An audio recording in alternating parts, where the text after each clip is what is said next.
През месец октомври Софийският университет чества 3 годишнини. 75 години дипломатически отношения между България и Виетнам, 35 години отношения между България и Корея и 30 години от създаването на катедра Кореистика.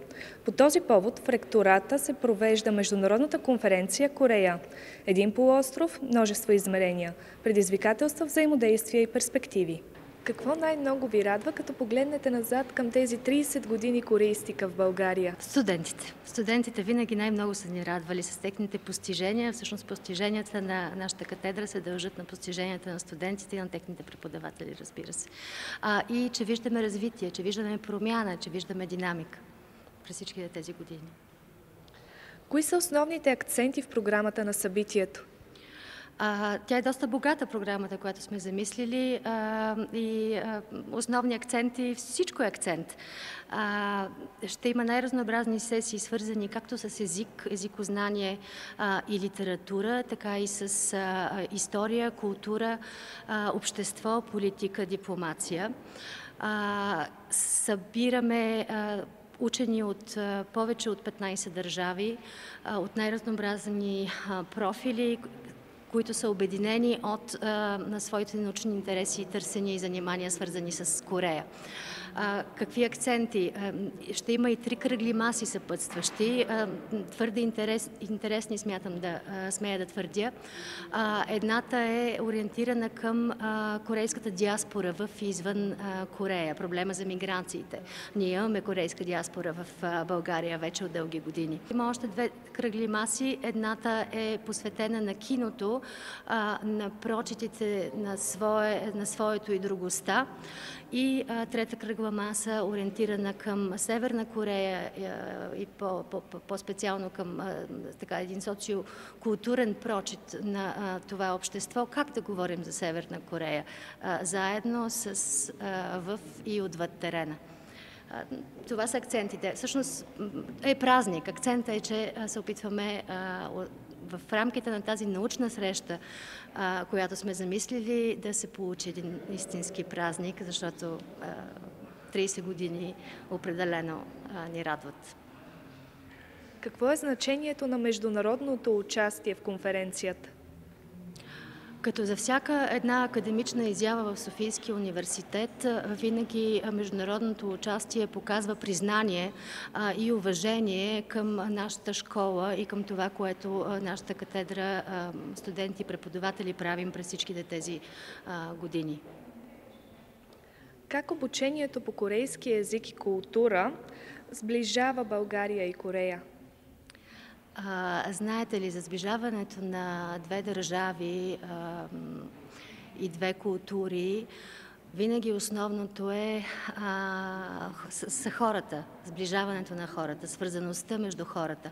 А това става чрез образование. Това става наистина чрез образование, през езика, чрез езика, през културния код, чрез културния код. Но ключа винаги са хората и започва от образованието.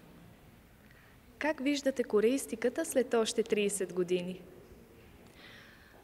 Виждам я процъфтяваща или помъдряла и се надяваме да имаме много наши следовници и млади колеги, които да изберат пътя, академичния път. Айде, запис. Какви перспективи виждате пред развитието на кореистиката?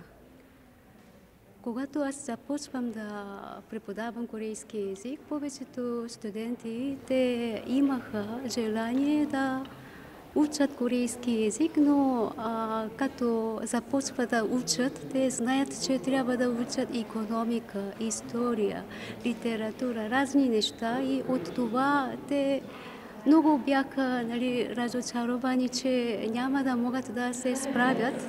Но тези дни вече студентите имат желание да учат история, литература, култура, така че това е едно развитие според мен.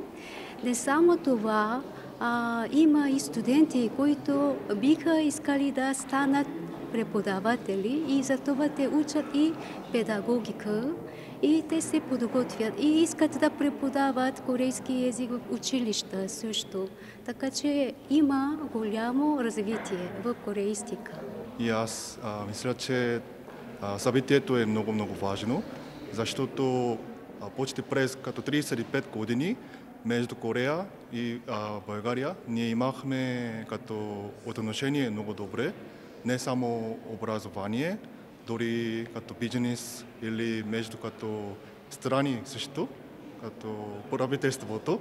И това е защото сега ние можем да имаме повече свързка и също не само учене, дори как да търси като работа или свързка, като бизнес също.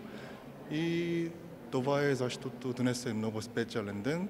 Ние можем да като споделим повече какво ние правихме като минало и също какво ние трябва да знаем заедно, какво е най-важно.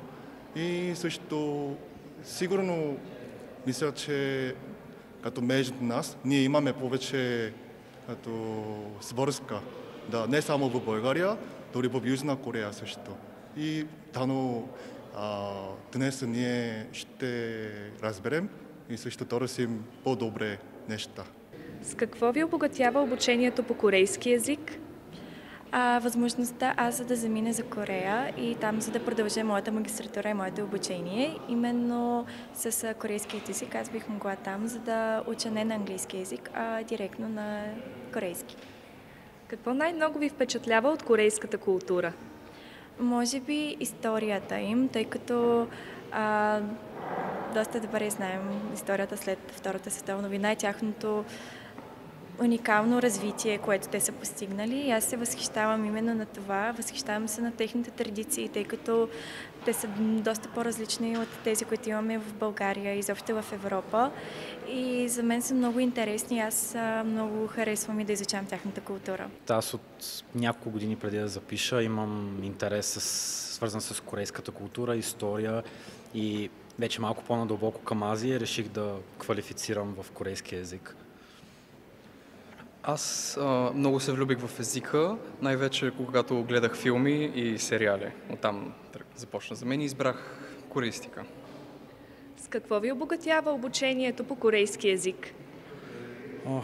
Аз всъщност вече 2 пъти ходих в Корея и мисля, че това междукултурно преживяване, което ми се случи, много ми помогна да открия неща в себе си и за себе си, които биха ми помогнали в бъдещ план за реализация. Също така мисля, че като един човек, който би искал някой да се занимава с лингвистика, този език е много богат и много ми помага да навляза малко по-надълбоко в лингвистиката като цяло. За мен, ако трябва да бъда честен, когато дойдох в университета, ние учим за културните разлики на Корея с България и други подобни неща, но тези неща могат да бъдат изпитани само единствено, когато човек посети Корея. Тук е много трудно, дори да комуникираме с корейци. Нещото, което най-много ме обогатява тук е, може би като всяка друга специалност в Софийския университет, учени на колегиалност, да работим в екипи и всички други неприятни неща, които обикновено остават от училищните ни години. Какво най-много ви впечатлява от корейската култура? Всъщност, колко динамично се случва. Може би има подобие с нашата динамичност в България, но там някакси живота е много по-динамичен и чисто между човешките отношения са много интересни за разглеждане и всъщност как се обръщат един към друг, какво чувстват и тези емоции, които показват, за мен са изключително интересни. В началото, когато дойдох, нямах някакви особени очаквания, освен любовта ми към езика, но много бързо открих едното нещо, което ме държи все още толкова с интерес да изучаваме традиционната корейска музика. Това просто в момента мога да кажа, че традиционните корейски барабани кипят в моята душа. It is an honor and a pleasure for me to welcome you to the opening of the Jubilee Conference marking the 30th anniversary of the Korean Studies program at Sophia University St. Климент Охридски. My name is Yana Mancheva. I am currently the head of Korean Studies Department, and I will be moderating the first part of tonight's conference opening session. First, I would like to give the floor to the Vice Rector of Sophia University, Professor Reneta Божанкова, for welcoming remarks. Уважаеми колеги и гости, Уважаема професор Петкова, Ваше превъзходителство, уважаема професор Манчева, скъпи колеги и гости, имам честа и удоволствието да поздравя всички вас от името на нашия ректор, професор Георги Вълчев, и да прочета поздравителния адрес, който той отправя към всички днес. И така, до професор доктор Гергана Петкова, декан на факултета по класически и нови филологии, до доцент доктор Яна Манчева, ръководител на катедра Кореистика. Уважаема професор Петкова, уважаема доцент Манчева, уважаеми колеги и студенти. Изключително ми е приятно от името на академичната колегия на Софийския университет свети Климент Охридски да отправя поздрав по повод 30-годишнината на специалност Кореистика в Алма Матер. На такива празници винаги се връщаме назад във времето. Припомняме си изминатия път, преодолените препятствия и, разбира се, постигнатите успехи. Специалност Кореистика може да се похвали с изключителното си развитие и да се гордее със своите възпитаници, израснали като квалифицирани специалисти.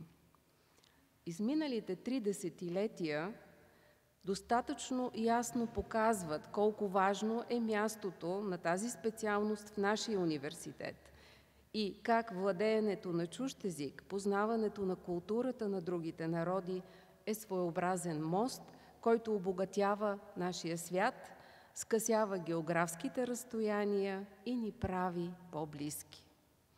Бих искал да поздравя всички вас, колеги, които работите с висок професионализъм и с всеотдайност и откривате пред младите нови светове. Пожелавам ви със същия размах да приближавате постиженията на корейската култура към своите студенти. Убеден съм, че и в следващите десетилетия вашият труд ще даде още повече плодове, още повече поводи за гордост и удовлетворение.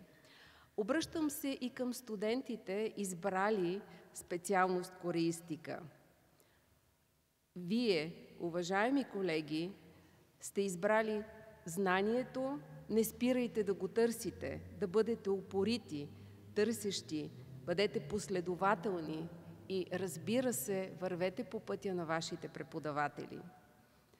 Скъпи колеги, поздравявам ви за организираната Международна научна конференция Корея, един полуостров, множество измерения, в която ще участват над 70 преподаватели и учени, кореисти, истоковеди, изкуствоведи, културолози, представители на академични институции от Европа и Азия. Уверен съм, че провеждането на научни форуми е правилният начин да се отбелязват такива важни събития. Конференцията е поредното доказателство, че в културния диалог не спирате да търсите, да провокирате, да обогатявате своята научна и преподавателска дейност. От сърце пожелавам на целия ви екип здраве и вдъхновение, да продължавате неуморно да откривате нови хоризонти към света и да бъдете удовлетворени от успехите си. Честит празник, скъпи колеги, и на добър час! Професор Георги Вълчев, ректор. Сърдечни поздрави!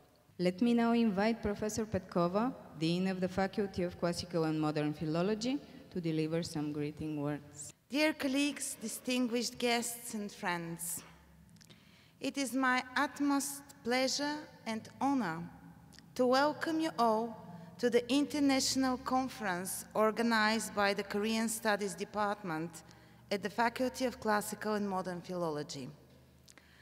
Our faculty is one of the biggest, most diverse faculties not only in our university, but also in the region. We are happy to encompass the expertise on language and culture of people from all around the world. We are blessed with students who are interested in the interconnectedness between human beings belonging to various cultural backgrounds. In a world which is torn apart by hatred, wars, and conflicts. I would like hereby to extend my deepest gratitude to three groups of people who make this all possible in regard to Korean studies. First, I would like to thank the academic team of the Korean Studies Department, led by Professor Mancheva. Thanks to their efforts and team spirit, they bring forth the development of the department, and with their success, we pay tribute to the founder of Korea Studies, Professor Fedotov. Dear colleagues, thank you for being active, engaged, hardworking, and so positive. You set an example to the academic world. Second, I would like to thank to the Korean side, the Korean Embassy and the Korean Foundation, which by their support make possible research and activities to promote Korean language and culture in Bulgaria. The agenda is vast and the list of activities expands. Without your support, very little is possible indeed. Third, I would like to thank the students of the Korean department for choosing the path to become bridges between our two peoples, between our two cultures. And we know how difficult it is sometimes. Believe us, we know how much effort is necessary to learn the language and to expand your knowledge. But you're doing it with selflessness, discipline, and curiosity, which makes you fine specialists in the field. Dear distinguished guests, looking through the program of the conference, I see experts from all around the world gathered in October Sophia to celebrate knowledge and research. I wish you all to have a great stay in our city, to enjoy friendship and academic networking, to build new collaborations in your common mission. We all belong to the big family of humanitarian studies, which, without any doubt, make this world a better place. Let us stick together in our efforts and upgrade the international communication and understanding to a next level. Thank you and all the best. It is now our honor and privilege to give the floor to His Excellency Kim Tong-bae, Ambassador of the Republic of Korea to Bulgaria.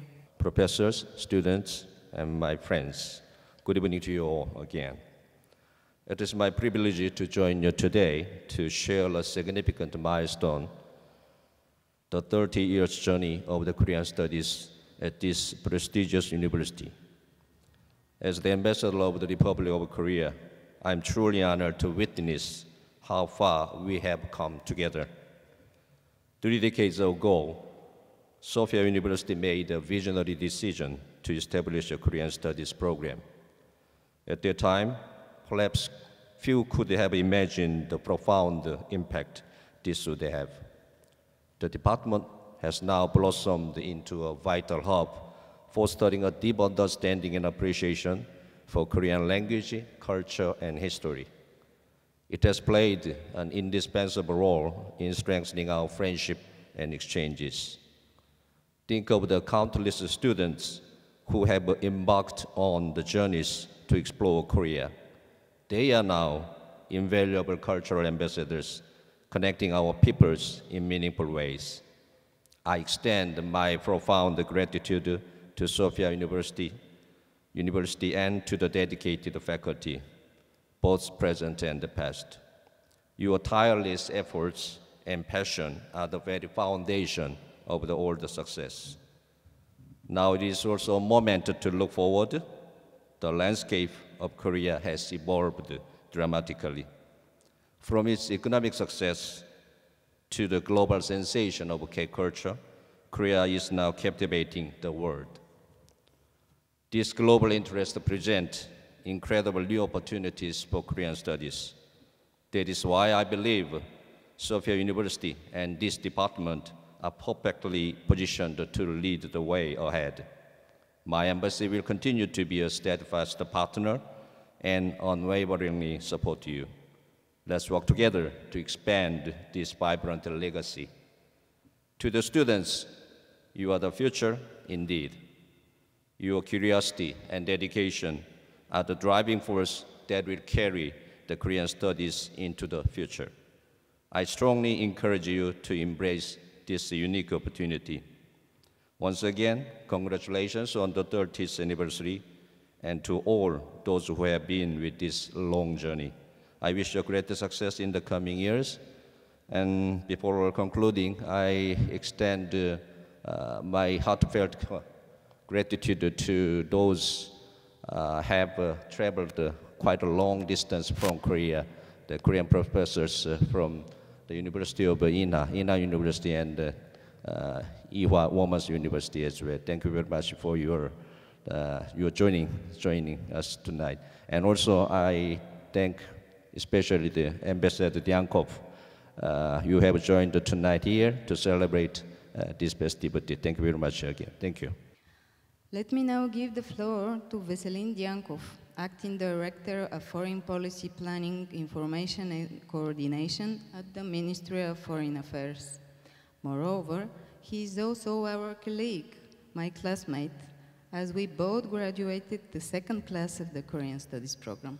Dear colleagues, ladies and gentlemen, 여러분 안녕하십니까? 오늘 초대해 주신 것에 대해서 감사를 드리며 영광입니다. For me, it's a real pleasure and honor to be invited to the opening ceremony of this conference on the occasion of the 30th anniversary of the Korean Studies at Sophia University, and to address this esteemed audience. For the last 30 years, Korean Studies Department has significantly contributed to the strengthening of the ties between Bulgaria and Korea, as well as to building new bridges and avenues for cooperation. This, of course, would not have been possible without the support and the vision of the Sophia University leadership, as well as without the generous support of the Republic of Korea. I myself graduated from the Korean Studies 25 years ago, and first of all, I would like to pay tribute to Professor Alexander Fedotov, the founder of the Korean Studies, who unfortunately is not with us anymore, but he and we should be proud of his legacy. And I can't help mentioning also my professor Kwon Jin Choi, who is here, Professor Soyeon Kim, Professor Svetla Kurteva, and many others. Apologies that it's not possible to mention all of them. And I'm very pleased to see that many of my fellow students are now not only teaching at, but also leading the Korean Studies Department. And I would like to congratulate them for organizing this conference with more than 70 participants from more than 20 countries. Ladies and gentlemen, this year we also celebrating 35th anniversary of the establishment of the diplomatic relations between Bulgaria and the Republic of Korea. And today the Republic of Korea is our strategic partner, with whom we share same values of peace, democracy, respect of human rights and rule of law. And we are developing mutually beneficial relations in the fields of commerce, energy, culture, education, and many others. And just to give 2 examples, the annual bilateral trade volume for the last year has reached $416 million US, and we have excellent collaboration with Hyundai Engineering and Construction Company for the construction of 2 new nuclear reactors at our Kozloduy nuclear plant. And we maintain a very close political dialogue, and I hope that the new president of the Republic of Korea, Lee Jae-myung, will pay a first ever visit of South Korean head of state to Bulgaria, which undoubtedly will give a new strong impetus to our relations. When it comes to the DPRK, It's very unfortunate that Pyongyang has chosen to continue the development of nuclear weapons and ballistic missile programs, and at the same time to support the illegal and unprovoked Russian military aggression against Ukraine, thus further isolating itself and negatively impacting on bilateral relations. We call on North Korea to abandon its nuclear program in a complete, verifiable, and irreversible manner, and to stop its support to the Russian military aggression against Ukraine, to open up to the international community, which will create much more opportunities for cooperation and development. And just to conclude, I would like to invite the graduates from the Korean Studies to consider a career at the Ministry of Foreign Affairs that will give them the opportunity to use their knowledge and to work for the development of the relations between Bulgaria and Korea. I wish you every success to all the participants, and very enriching and insightful debates. Thank you very much for your kind attention. Let us continue with a look back at the history of the Korean Studies Department, which will be presented by Professor Svetla Kurteva, one of its founders and a long-time head of the department. Dear professors and students, it's my honor to welcome you to the International Conference on the occasion of 30 years of Korean Studies at Sophia University. The Republic of Korea is one of the most serious and promising partners of Bulgaria.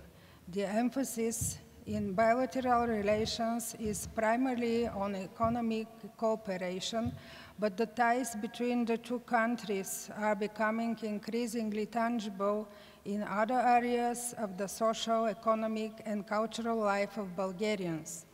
This requires paying increasing attention to the training of specialists in all areas of Korean studies, as well as expanding and updating their knowledge and competencies in this area.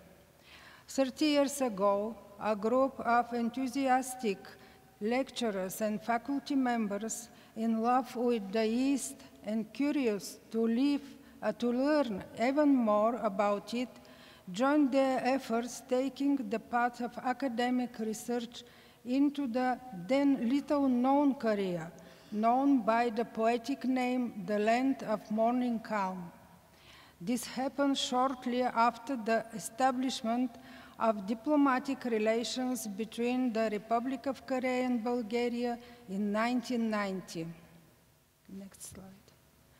During the academic year 1993-1994, a Korean language course was held for the first time at the Center for Eastern Languages and Cultures, taught by Dr. Choi Gwon-jin, then a PhD student from the Republic of Korea.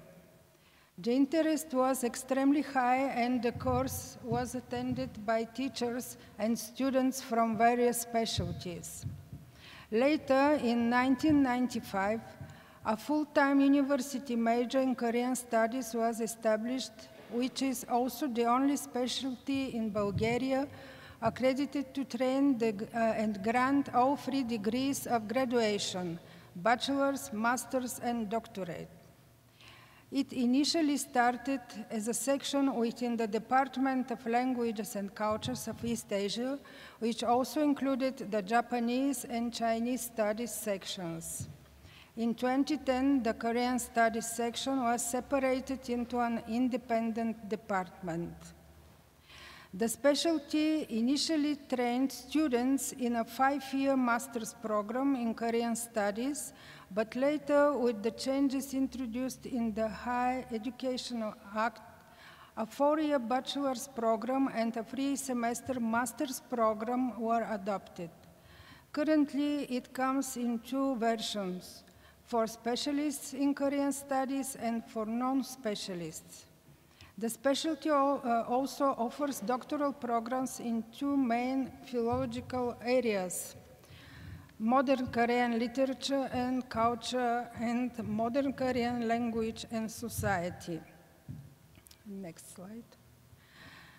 The initial composition of the Korean Studies section included 2 full-time lecturers, Professor Alexander Fedotov and Associate Professor Svetla Karteva, 1 guest lecturer from the Republic of Korea, Dr. Choi Gwon-jin, and 2 part-time lecturers, Dr. Kim So-young and Boyko Pavlov. It can be claimed that these were the founders of the specialty. Next slide. The main driver for the preparation of the necessary documentation and coordination with state institutions in the process was Professor Alexander Fedotov, whom we lost suddenly in October 2018.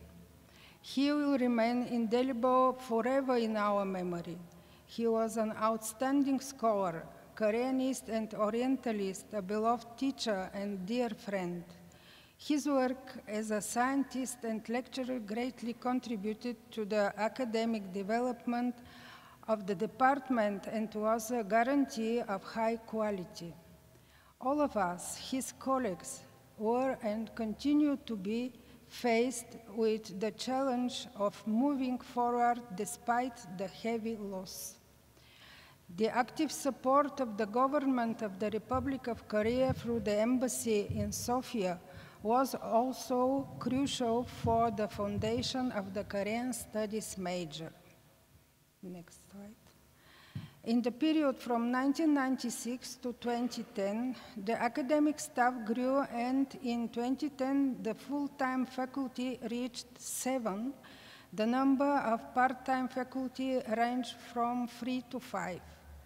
An important contribution to the development of the specialty and the department was also made by guest lecturers from the Republic of Korea, initially from 1995 to 2005, Dr. Choi Kwon-jin, and later from 2006 to 2024, Dr. Kim So-young. The 5 new full-time lecturers, Яна Манчева, Ирина Сотирова, Райна Бенева, Яница Иванова, and Miroslava Zaburtova are from the first 2 alumni classes of this specialty. Following their conviction that the high qualification of the lecturers is of great importance for success, the founders of the specialty encouraged and supported their young colleagues to defend doctoral dissertations in a short time. Next slide. Between 1999 and 2015, dynamic changes occurred in terms of the academic growth of the department staff members. 5 of the lecturers received a doctoral degree, and in 2018 to 2025, the staff is expanded with 3 more lecturers, associate professors Svetoslava Pejcheva, Irina Sholeva, and Kim Se-on. Currently, the full-time lecturers in the department are 3 habilitated lecturers and 5 assistant professors. The teaching staff also includes part-time lecturers, 5 part-time lecturers from the Republic of Korea, who are qualified in the methodology of teaching the Korean language. The main areas in which professors, students, and doctoral candidates do their scientific research are philological, cultural, social, comparative studies of the philosophical systems of East and Southeast Asia, contemporary socio-political relations between the Republic of Korea and the DPRK. The department's research work is closely related to opportunities for participation in international events and cooperation with universities in Korea and Europe. Next slide.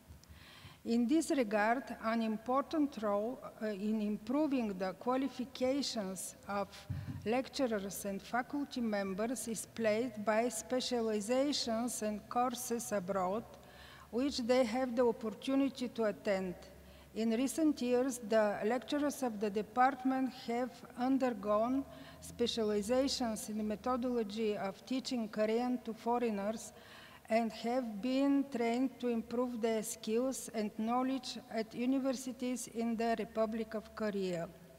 Following the program for cooperation in education, science, and culture between the Republic of Bulgaria and the Democratic People's Republic of Korea for the period 2010 to 2013, 3 lecturers underwent training at Kim Il-sung University in Pyongyang. Under the same program in 2013, 3 of our students attended one more specialization at Kim Il-sung University. In the following years, however, the program was not renewed and the exchange with Kim Il-sung University in Pyongyang was discontinued. The faculty members have the opportunity to deliver lectures to students and citizens at other universities and institutions both in Bulgaria and abroad. Since 2013, the department has been part of the international program CEPUS.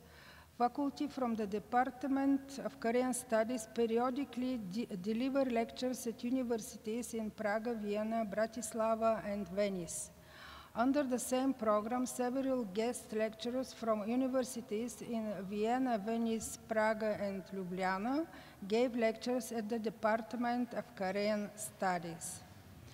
Under the Erasmus program since 2018, there has been ongoing cooperation with the Hankuk University of Foreign Studies, Republic of Korea, which allows faculty from the department to deliver lectures to students of the Bulgarian studies major.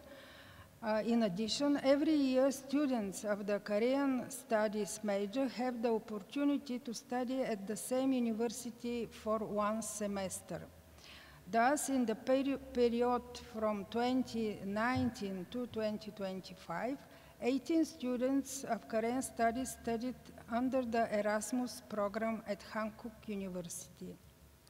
Between 2018 and 2025, 7 academic staff from the Korean Studies Department and 3 lecturers from Hankuk University participated in teaching mobilities under the Erasmus program. Under the Dual Career program in 2011-2012, 3 of our students were on a specialization at Hankuk University in Seoul. In 2015, under a cooperation program with Songyuan University, Seoul, 2 students completed a 3-month specialization in Korean language and culture.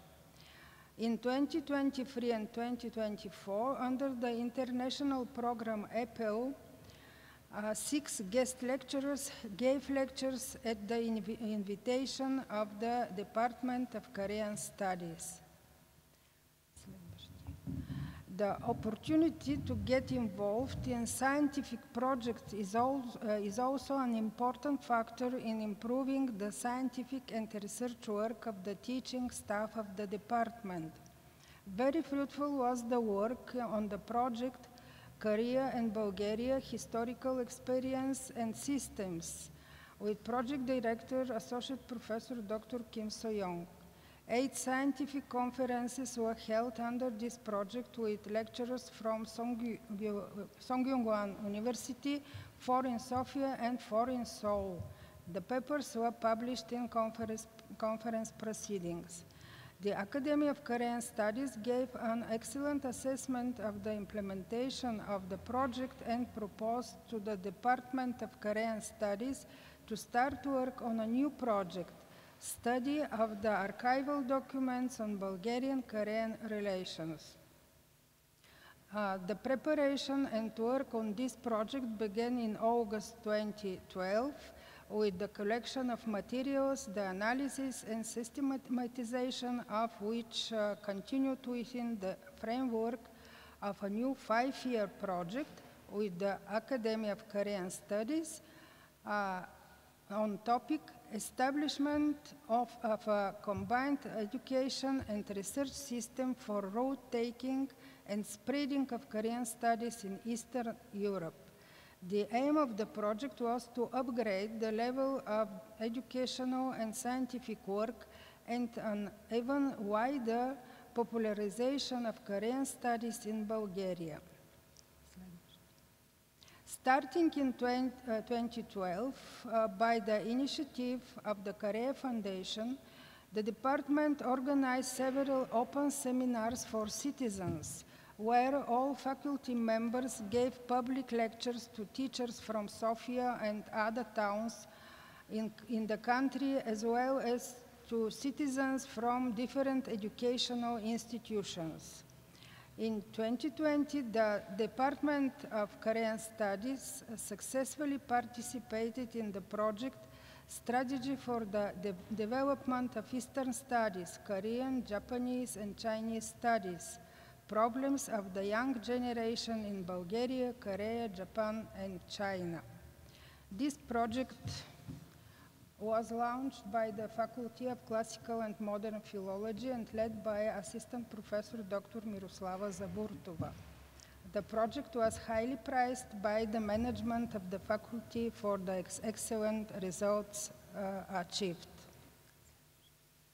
Both lecturers and students participated and continue to be part of other projects of academic institutions from the Republic of Korea, such as the Academy of Korean Studies, Inha University, Uni-Korea Foundation, Korea Foundation, Korean Literature Translation Institute, National Namdo Gugak Center, and others.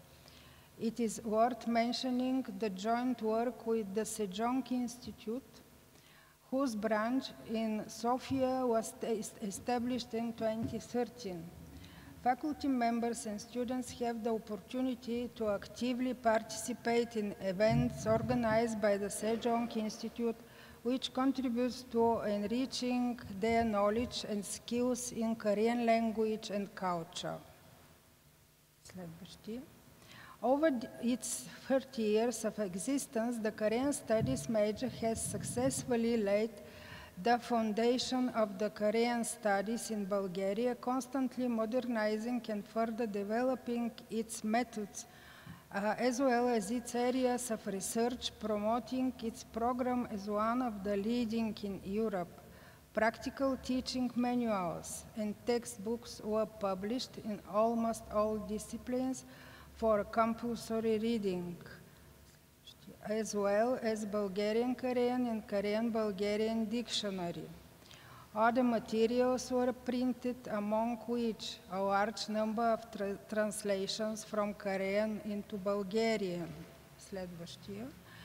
A total of over 80 books, monographs, and scientific collections, proceedings from conferences organized every year since the beginning of this specialty in Bulgaria. 18 слайд. До 18. Сега 19. Students' progress in any specialty is largely determined by a well-taught and balanced curriculum. In 2013, the curriculum was updated and some of the elective subjects became mandatory, such as multimedia Korean language, discussions and debates in Korean language, computer Korean language, Korean society. New subjects were included, which proved to be quite attractive and drew the students' interest: folk beliefs and shamanic traditions, religious and philosophical trends in Korea, art and culture of traditional Korea, art and culture of contemporary Korea, economy of the Republic of Korea, Korean language in the DPRK.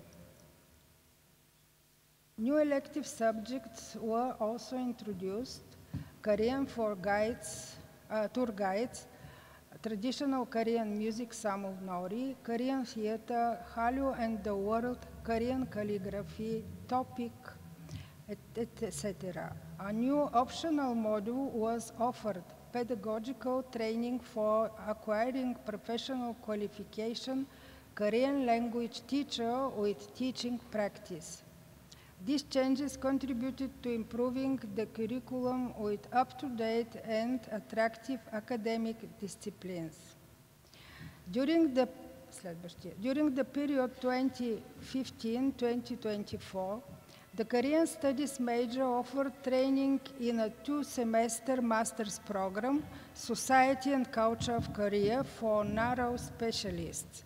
Students who have acquired a bachelor or master's degree in Korean studies or in other scientific fields were allowed to enroll in the program. Starting from the academic year 2025-2026, the department also offers a 4-semester master's program, Society and Culture of Korea, intended for bachelors or masters who have not completed bachelor's or master's degree in Korean studies. Their students have the opportunity to gain in-depth knowledge and practical skills related to the specifics of Korean society and culture, to become acquainted with their recent history, politics, and economy. Also, Korean language training for beginners is offered as an elective. Korean studies students have the opportunity to develop their potential and express themselves in a number of areas during their studies. Some good traditions have been established.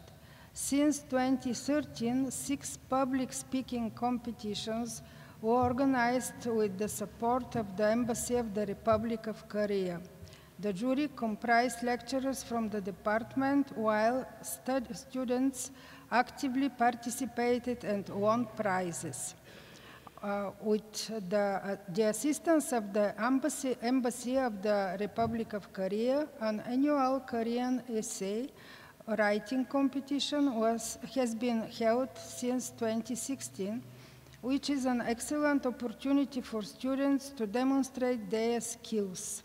In May 2015, a seminar for students and doctoral students in Korean studies was held under the Korea Foundation. 12 students delivered presentations which were published in the proceedings. Thus, a new tradition was launched. From 2016 to 2023, 6 seminars were organized with the engagement of students from the Korean studies.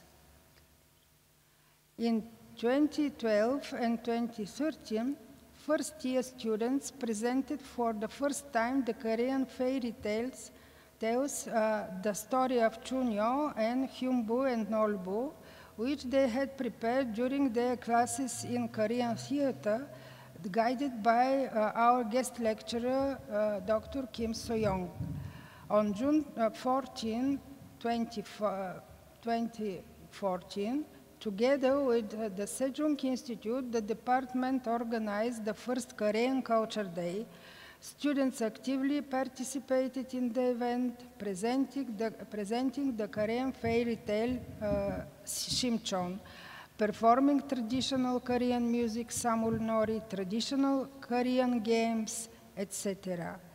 The interest in the event exceeded all expectations. In the following years, students organized 6 more editions of the Korean Culture Day. The event expanded with diverse stage performances, a dramatization of Korean fairy tale, performances of traditional Korean music, dances and songs in the K-pop style, workshops on calligraphy, Korean food, traditional Korean games, etc. The last event in the Korean Culture Day was organized in May 2025 entirely by the students. The elective course, Traditional Korean Music Samul Nori, initiated and led by Associate Professor Dr. Kim So-young, aroused exceptional interest among the students. They participated eagerly and with enthusiasm in the rehearsals, and thus, over the years, a traditional Korean music ensemble was formed, which enjoys increasing popularity among the Bulgarian public. Every year in the National Namdogugak Center, a practical course takes place where students have the opportunity to learn and practice with specialists in Samul Nori. In 2023, for the first time, a joint international student program was launched, Global Students Program for Cultural Exchange. Следващия слайд. The goal of the program was a cultural exchange between the Department of Korean Studies and Indok University, Seoul. Under this program, 26 students and 4 lecturers from Indok University visited Bulgaria. Over the course of a week, a number of events were held in the Center for Korean Studies of Sophia University. Следващия. The academic part of the program included a seminar, challenges and opportunities for the young generation in Bulgaria and Korea. The final part of the first of its kind youth program for cultural exchange and interaction was the Student Festival held on January 13, 2023 in Sophia University Aula, where the results of the event were presented.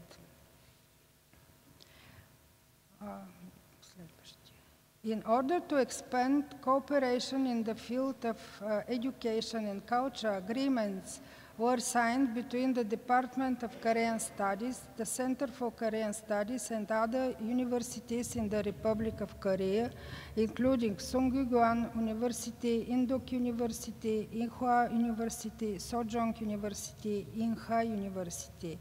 The Korean Studies major respects young people and attracts candidates with a relatively high score and intellectual potential.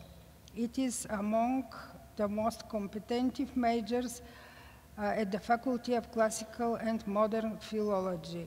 In recent years, interest in the major has grown, and more candidates indicate it as their first choice. Being the only academic unit of its kind in Bulgaria over the past 30 years, more than 300 students have successfully graduated as bachelors and masters in Korean studies.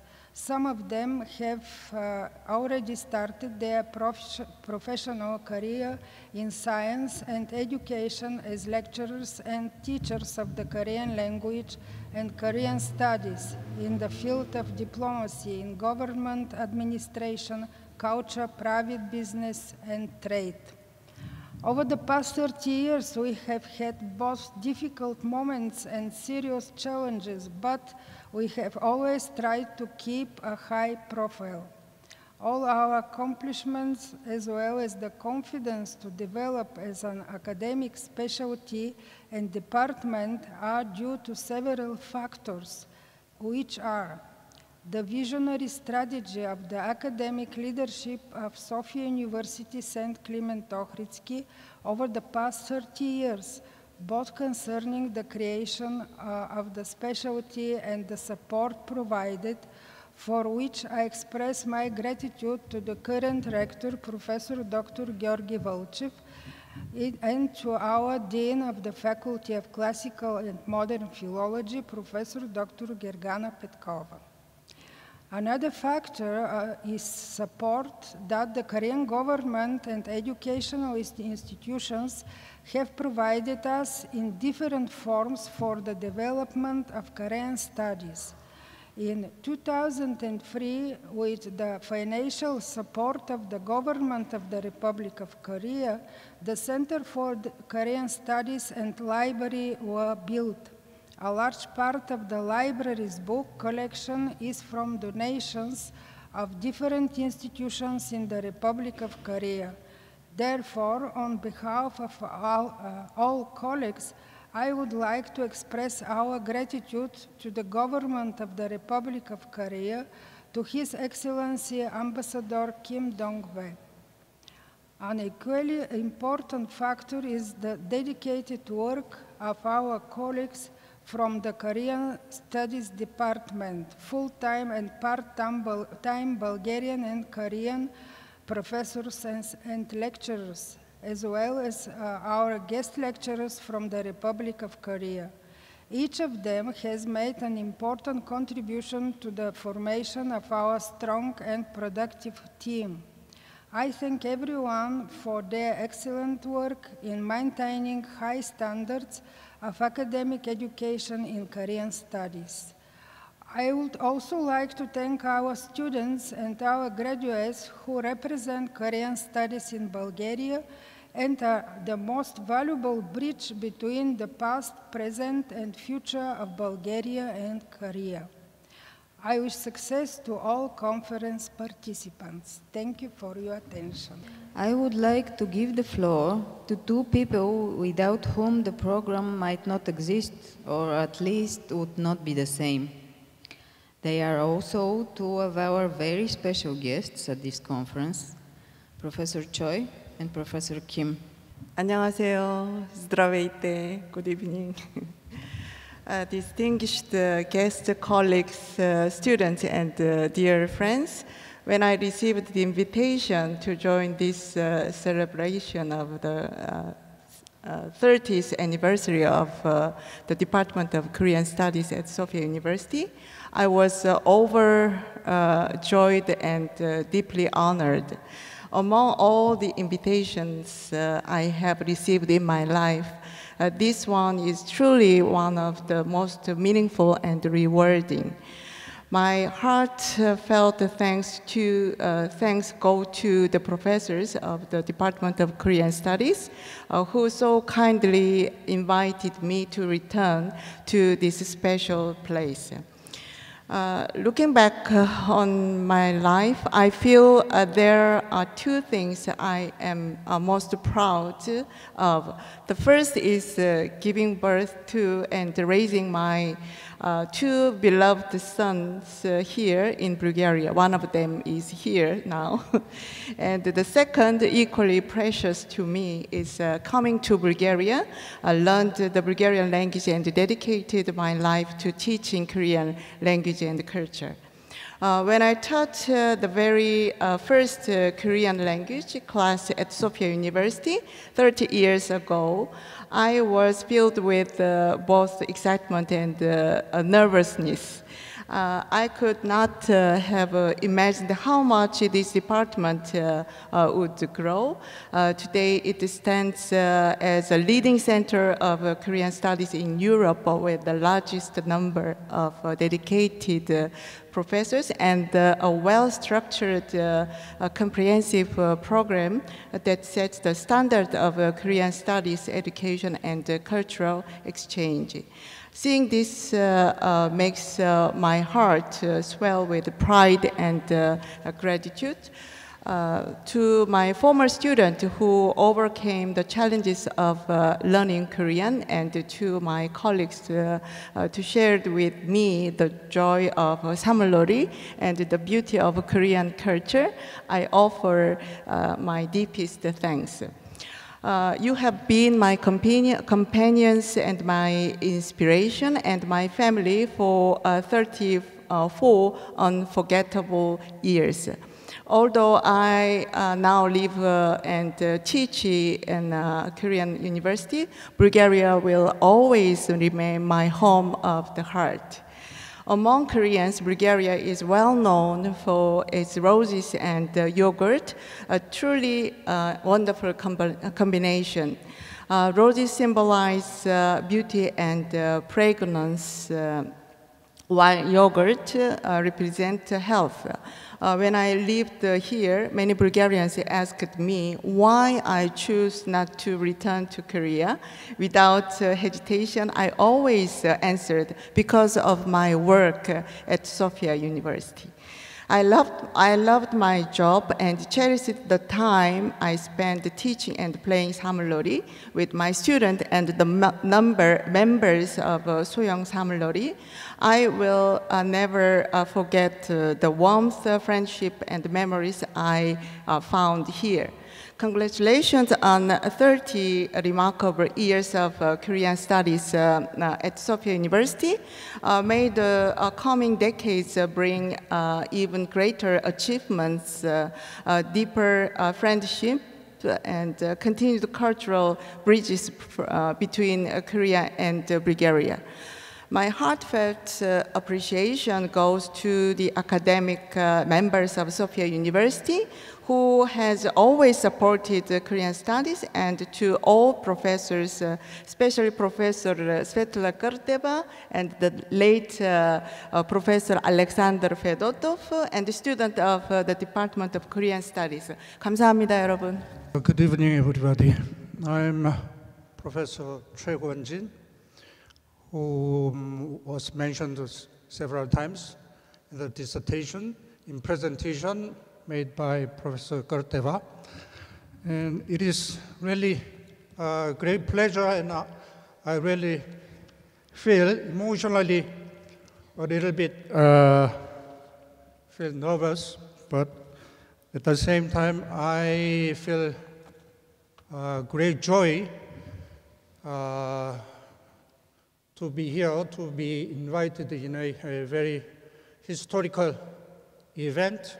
That is the 30th anniversary of the establishment of the Korean studies at Sophia University. Actually, I came as the first South Korean here in Bulgaria. I was chosen as a government scholarship stipendiant by the South Korean government for the first time. And I was doing my PhD at this building. I was studying Bulgarian philology at that time. And while doing my PhD, I noticed that there is no course teaching Korean language at Sophia University, so I visited and asked. Then the director of Institute of Eastern Language and Culture, the late Emil Boev, and I proposed to him to start teaching Korean language at Sophia University. He, without hesitation, agreed, and we actually immediately started teaching Korean language, and I was personally engaged in teaching Korean. As Professor Kurteva mentioned, there was several students from various fields, and some university professors and faculty members were attending the course. And when I finished my PhD, the Sophia University decided to start the Department of Korean Studies at Sophia University, and I continued my teaching career here at Sophia University. And I remember that we started the Department of Korean Studies with the late Professor Fedotov and Professor Kurteva and my colleague Boiko Pavlov and Dr. Kim So-young. She is still my wife, if you know. And me. And when we opened the specialty, Korean Studies, we actually put our aim to not only to teach Korean language to the Bulgarian students, but to help them to enlarge their perspective on the human beings and the world. So this is the 30th anniversary of the establishment of Korean studies, which means that one generation has passed. I worked, even though just first 9 years at the department. Now I think that the Department of Korean Studies, as you see, has a very good teaching staff, faculty members, and also has a extremely brilliant students who are studying in the department. So the Department of Korean Studies are rooted deeply. So in Korea we have one saying that a deeply rooted tree will not fall down by any wind. So today the new chapter will start, and the new generation and new future is coming. So the Department of Korean Studies will flourish, and it will play as a hub of for new scholars and students to exchange their ideas and to gain knowledge not only on Korea but on the world. And even though I currently working in our university in Korea, but my job is teaching Korean language to foreign students. That I use the skills gained while I worked at Sophia University. And as Dr. Kim So-young just said, that it is like a third baby, so we cannot deny, anyway, we have to concern about the future of the future development of Korean studies of Sophia University until I die. Thank you very much. Thank you. Our students have also prepared a modest photo exhibition to remind us of some moments in the department's history. I'm now giving the floor to my colleague, Dr. Raina Beneva, who will introduce our keynote speaker, Professor Vladimir Tikhonov.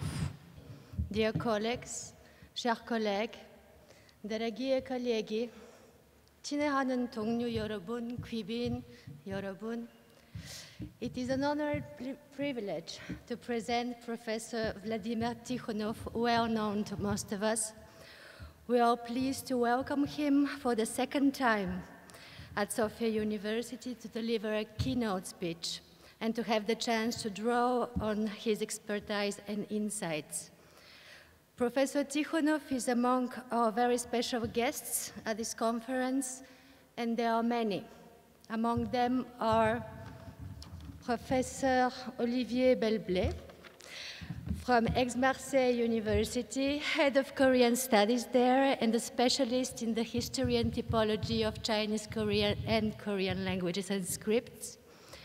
The renowned Professor Yannick Brunton from the University Paris-Cité, an eminent connoisseur of classical Korea, history, Buddhism, and more, with whom our department has maintained a long-lasting, true-felt friendship for over 20 years, I think, Boyko, that's right?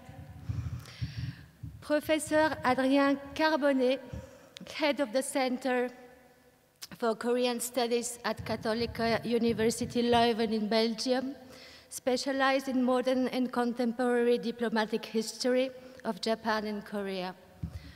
Professor Kang Byung-yoon, a writer and a specialist in Korean literature from the University of Ljubljana, who has shared his work with our students on several occasions. Professor Sergei Kurbanov from St. Petersburg University, whom we are deeply moved to welcome for the first time at Sophia University. For many of our courses, we use his scholarship and expertise, and we feel as if we have known him for a long time. Professor Emeritus Patrick Morus from INALCO France, whom we have the pleasure of meeting in person also for the first time now, though we have been inspired by his work since long ago. And Professor Park Sun-hee from Ewha Women's University, specializing in the methodology of teaching Korean to foreigners. Her research interests include Korean morphosyntactic acquisition, and she was also the PhD supervisor of our youngest colleague, Irina Sholeva. But now let us turn to our keynote. Professor Tikhonov, Korean name Pak No-ja, was educated at St. Petersburg State University and Moscow State University. He's a professor at the University of Oslo, a specialist in the history of ideas in early modern Korea, and the author of numerous publications. He also serves as president of the Association for Korean Studies in Europe, ACSE. As we all know, his research focuses on Korean history, Korean society and politics, modernity and nationalism, labor movements, and history writing in modern and contemporary East Asia. Thank you, Professor Tikhonov, for opening the plenary sessions with such an important topic as radical feminism and the struggle for gender equality in Korean history, a topic that truly deserves discussion. Please, the floor is yours. First and foremost, I would like to deeply thank my esteemed colleagues from Sophia University for inviting me to this beautiful place. It's my second time in Sophia, and I always enjoy it so much. And on behalf of the Association for Korean Studies in Europe, ACSE, I would like to offer my heartfelt congratulations to our Bulgarian colleagues, to our Sophia colleagues, who for now have the Korean Studies department with the highest number of tenured professors in the whole continent of Europe, and whose dedication and whose academic and administrative abilities and whose enthusiasm is really unpaired, and what they managed to achieve during those remarkable 30 years is really wonderful. Korean studies are growing everywhere, to be sure. In Eastern Europe, however, they grow somewhat quicker compared, for example, to Northern Europe. And Bulgaria is our model case for Korean studies growth. All European Koreans are deeply proud of the success of Korean studies here in Sophia. So, and after having said this, I am going now to discuss feminism and gender issues in modern and contemporary Korea. Feminism and gender equality is one thing that in a way defines modernity. And modernity is what Koreans on the both sides of the inter-Korean border in both North and South Korea have been, with different success, struggling to achieve. When it comes to gender issues in South Korea, I think we have a kind of an interesting paradox. On the one hand, last year, we all were delighted to know that the first ever Asian woman who received the Nobel Literature Prize was my South Korean co-citizen. I'm South Korean citizen myself, so it was Han Gan. So, and now I'm teaching Norwegian students about Han Gan's literature. So on the one hand, we have some of Korean authors who for now are among must-know names in global literature. Not only Han Gan, but Cho Nam-ju, for example, when it comes to prose, or Kim Hye-sun when it comes to poetry. If you are doing global literature, you must know them. So on the one hand, we have in the so-called K-culture, South Korean popular culture, also a cohort of female stars.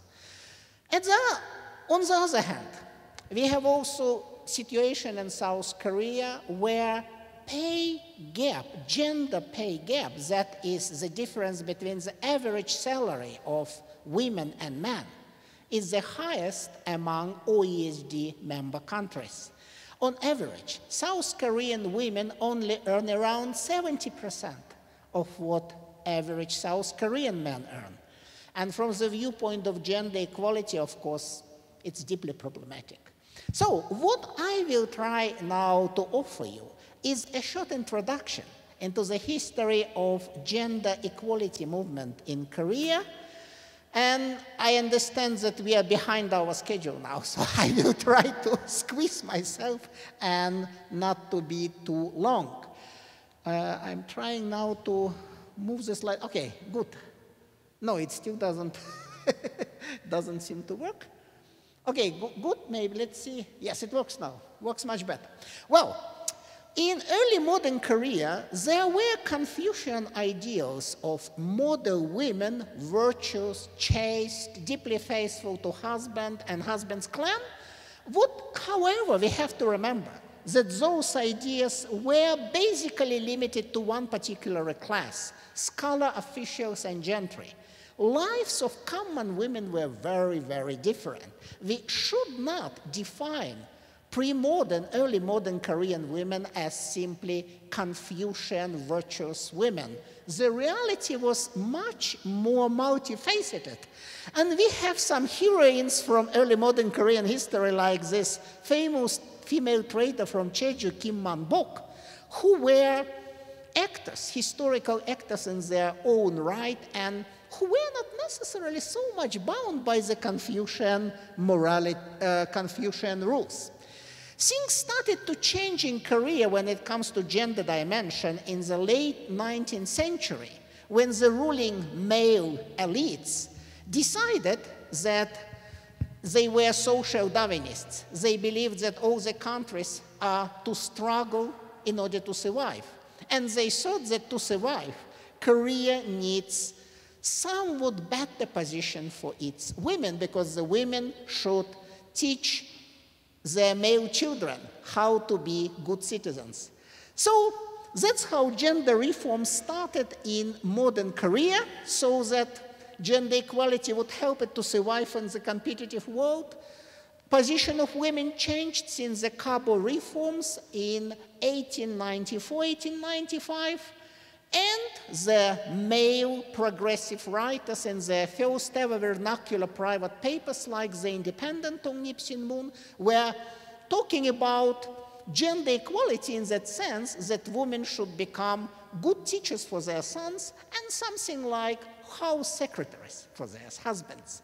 You see, when men start to define gender equality, it never works well. It often is really problematic. So we have all those Enlightenment novels telling us that all the developed advanced countries should have women who are more active, again, educating their male children.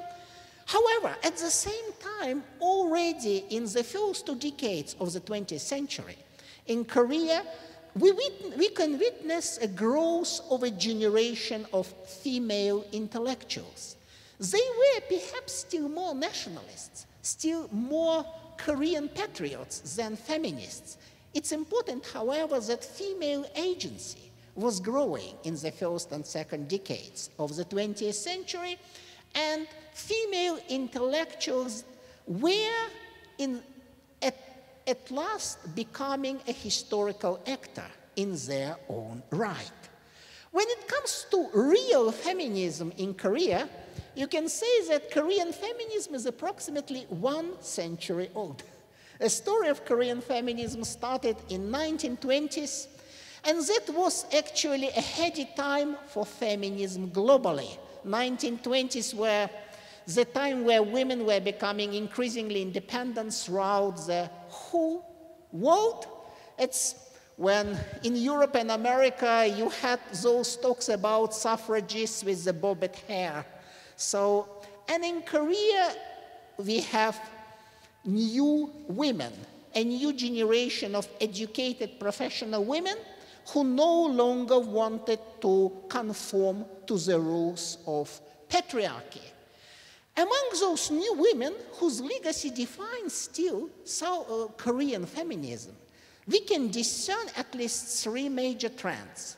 Some were liberals, some were socialists, and that was important for the future of gender politics in North Korea. And some were radicals, but not socialists. And I'm going now to look at radicals first. Those radical feminists from 20s and 30s include some of the most important names in Korea's modern history, such as Na Hye-sok, one of Korea's first women painters, and known for her insistence in her marriage that her husband would be supportive of her artistic work. The radical new women introduced a completely new paradigm of intimacy into modern Korea, intimacy that would be based on mutuality, and the intimacy which would, for example, also imply the possibilities of something that is growing in South Korea and North Korea now, premarital or non-marital cohabitation of men and women without necessarily concluding the marriage first. This idea of trial marriage was first introduced by radical feminists in the 1920s, and it's only now that it is getting popularity in both Koreas. So when it comes to the fates of radical new women, they often are very tragic. Some of them had to become nuns because obviously, unless you married, it was hard to survive in Korean society at that time. Na Hye-sok ended her life very tragically, but still the contribution of those early feminists was enormous. They were real pioneers. New women, for example, radicals, liberals, and socialists all together built KNUHWE, one of the first feminist organizations in Korean history. One of its main points on its agenda was the struggle against human trafficking.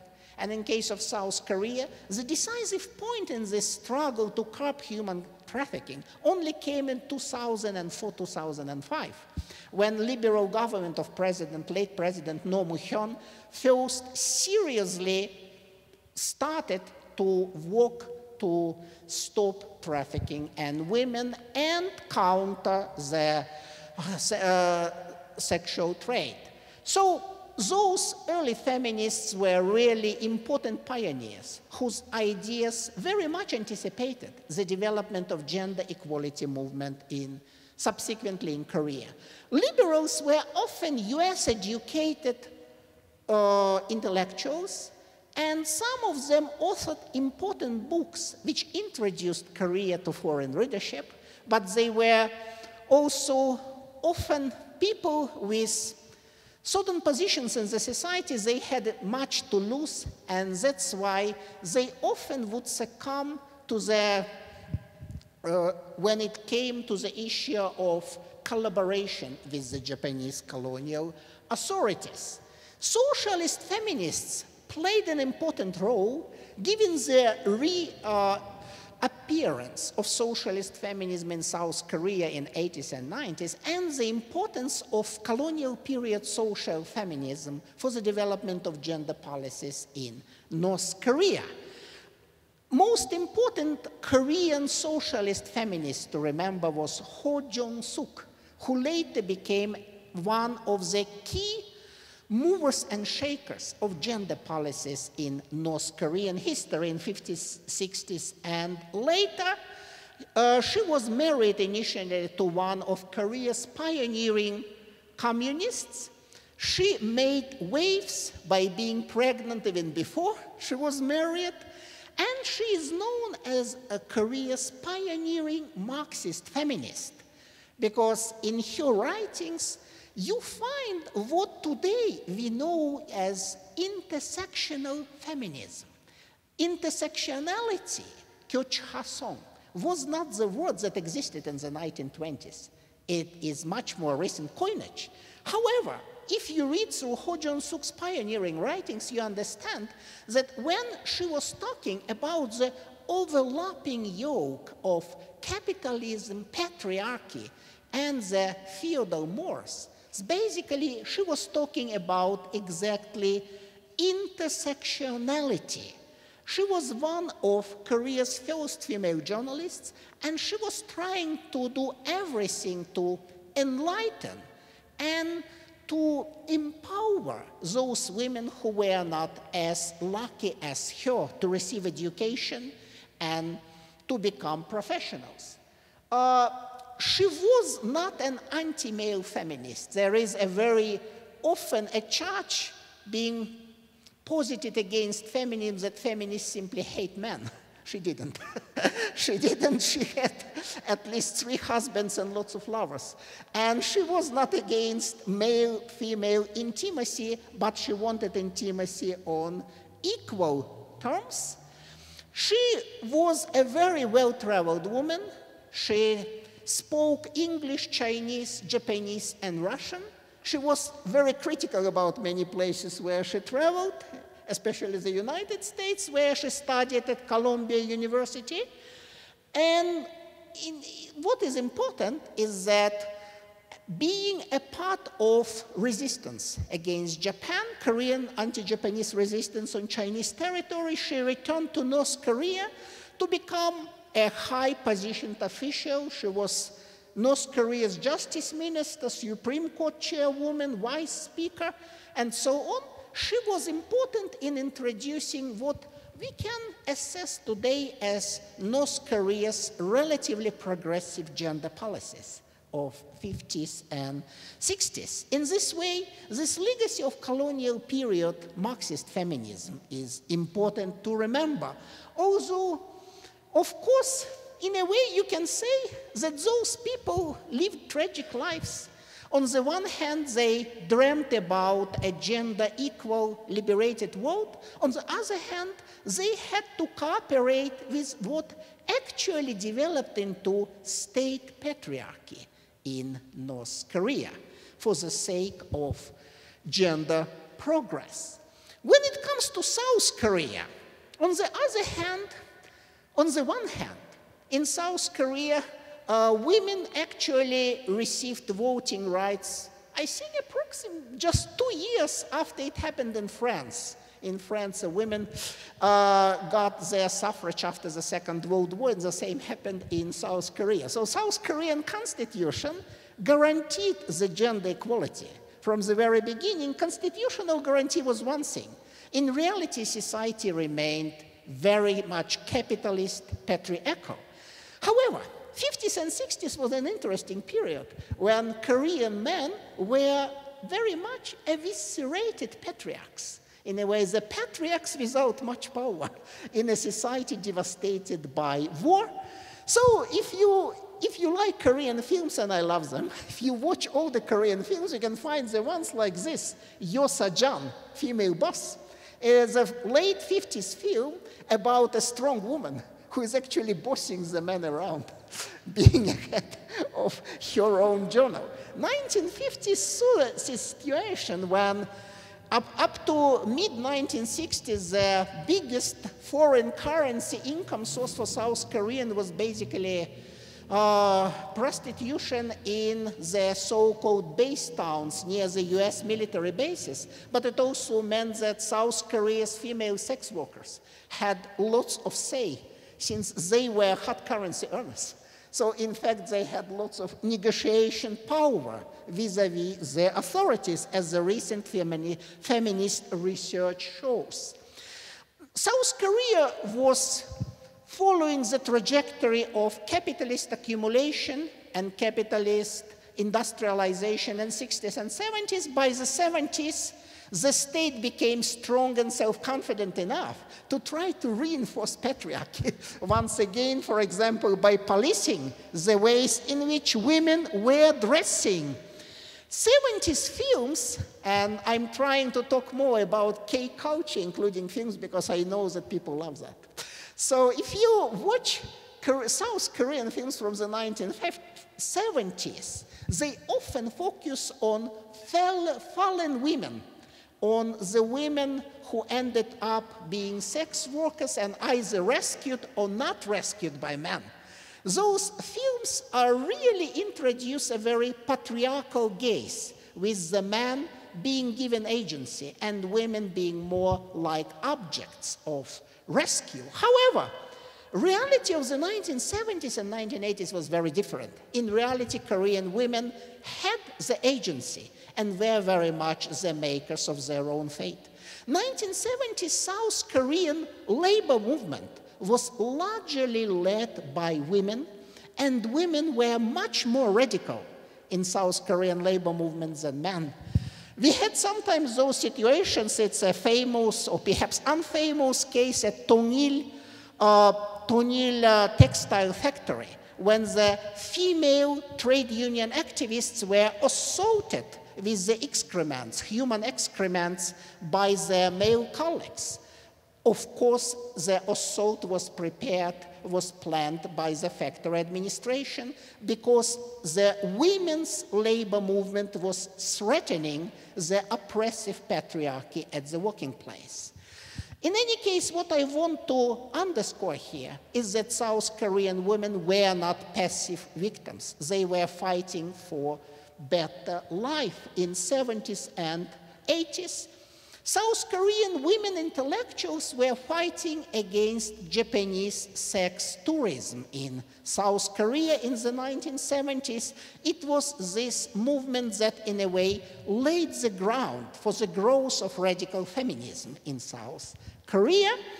Radical feminism was growing throughout the 80s and could blossom more after the democratization in the late 1980s. One of the most important radical feminist organizations in South Korea was KWAU, Korean Women's Association United. Many of its activists were labor feminists, and in many cases their feminism was deeply intersectional and combined the struggle against patriarchy and the struggle against the particularly oppressive kind of capitalism that South Korea's dictatorship has developed throughout 60s, 70s, and 80s. Much of what South Korean feminism achieved by this point was achieved exactly by the feminist militants from these Korean Women's Associations United. And after Korea became a democracy, South Korea became a democracy, it was at last possible to talk about the horrible suffering that, for example, those Korean women who were abducted and turned into sex slaves by the Japanese army. It was possible to come out and talk about that only in the 1991, after South Korea became a democracy. South Korea's radical feminist achievements are many, including, for example, forcing South Korean government to tackle such issues as sex trafficking and sex market seriously. Perhaps the crowning achievement of South Korea's feminism was the full and irreversible destruction of the so-called household mastership system, the oppressive system under which, if you had a 1-year-old male child in your household, the child had to be registered as the household master because the child was male and you were a single mother. So such a system existed in South Korea for a very long time, since the colonial period, and it was only abolished after long-term struggle by radical feminists. In South Korea, it was one of their crowning achievements. However, the activities of South Korean feminists produced also considerable anti-feminist backlash. Anti-feminist backlash is something that we have everywhere. In South Korea, however, it's a bit worse than in many other countries, and it's being, of course, used and abused by ultra-conservatives for their own political purposes. It's a major political issue in South Korea today. However, despite all the obstacles, all the difficulties, feminism has been changing South Korea and changing it to better.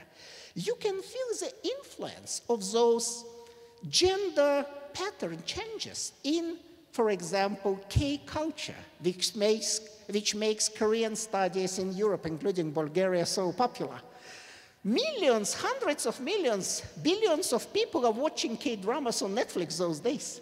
And what is interesting is that if you look at it chronologically, compare earlier K-dramas with the recent one, you see that female agency is much better represented recently, with lots of dramas with strong, overwhelmingly strong female leads, and female actors taking over the functions which traditionally were to be appropriated by their male counterparts.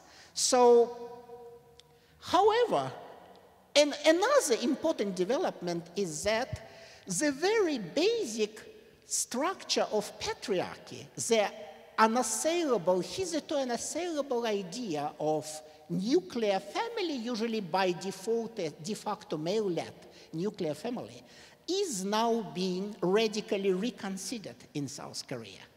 We don't still, unfortunately, have same-sex marriages legalized in South Korea. However, the number of non-cisgender partnerships is on increase.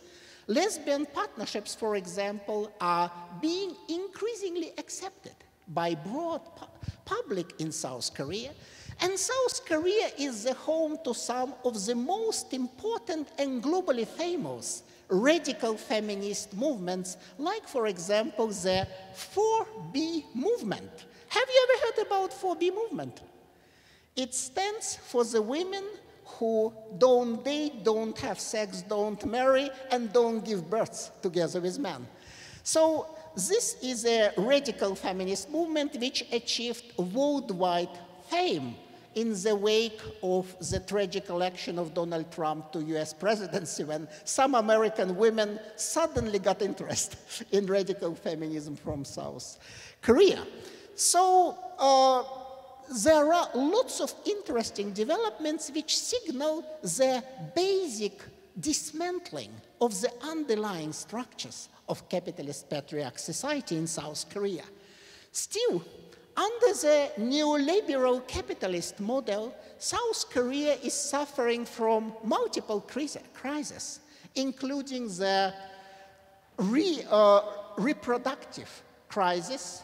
The fertility rates in South Korea are catastrophic, to say the very least, and it's partly a situation generated by atomized society in which having a child is becoming a burden, something that makes you less competitive in a society where competition is alpha and omega of social life.